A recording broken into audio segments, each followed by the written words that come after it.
Менин атым Нурбек. Агөлүң аялынын кулуну болом. Бир күнү Кара тоонун боюнда кой кайтарып жүрүп түш көрдүм.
Ушунун баары сага даярдалган.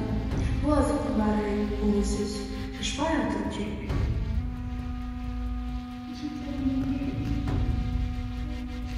Иче кой.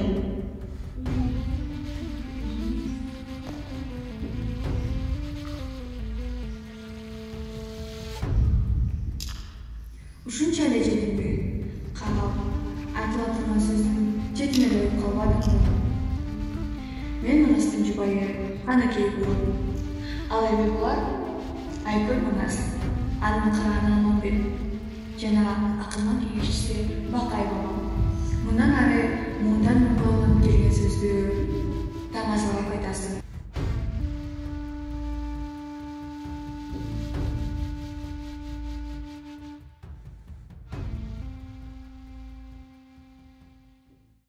Tüygün ak noktu, tay toruğa çak noktu, işkenin yolun tötölüp, bu kardağı sekiz xandın aldığınan, tay torusun jetelip, ödü tömün arabay, ölümünde sanavay, çimekçi boldu sızıktı, hatına bürü katılsa, körsötmek boldu kızıktı.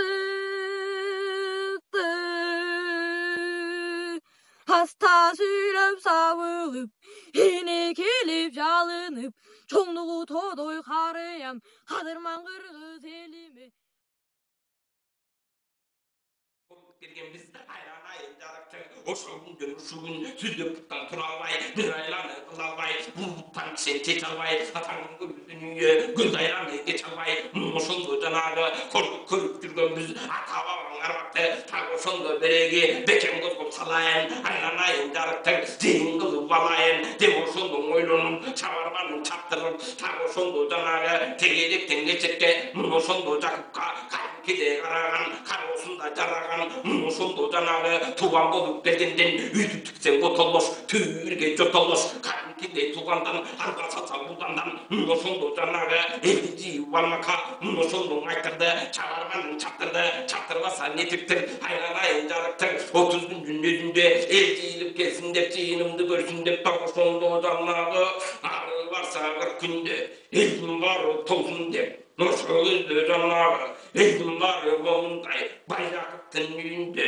асатын эмин өтөккө атаңын дүнүнгө карга туунун жетекке ушул жерге толсун деп айранай тугодун бурдеде атарга дирбисин деди мына ошондо байбиче атты карап тур деди атаңдын көрү дүнүйө тодо болгон урчукта жер жүгөлгөн тумшукта кең кырымдын оюнда кара деңиз боюнда оргуп чаң чыгат оргуган чаңды көргөндө эмне кеңин жан чыгат атаңдын көрү дүнүйө оргуган чаңды караса атасынын акылпардын чоң экен анын артын караса чоң кашкадай мына экен мунун артын караса чоң күрөңдүн чаң экен караса көзгө күлүнбөйт анын артын караса караңы таң аргымактын чаң экен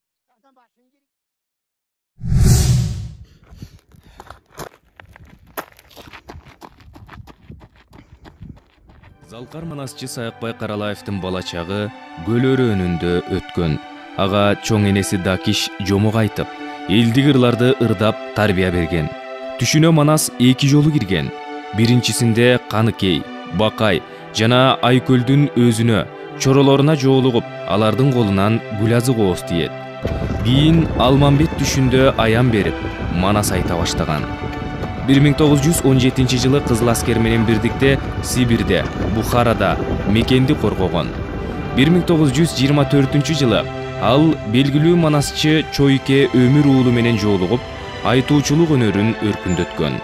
1921-1931 жылдары Караколдогу Маман жана Ырдык айылдык кеңешинин башкармасы болуп иштеген.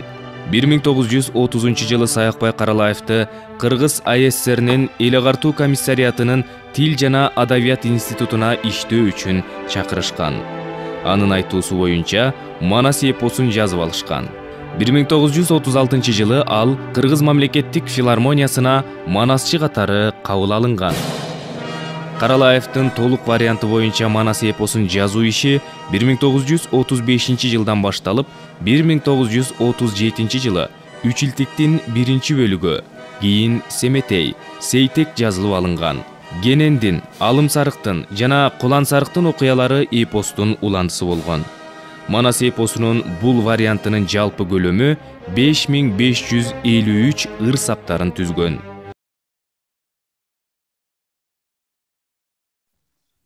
Учуу куру эмес дегендей, Нурбек Манасчы түшүндү. Саякбай атабыздын батасы менен улуу өнөрдү улап келатат.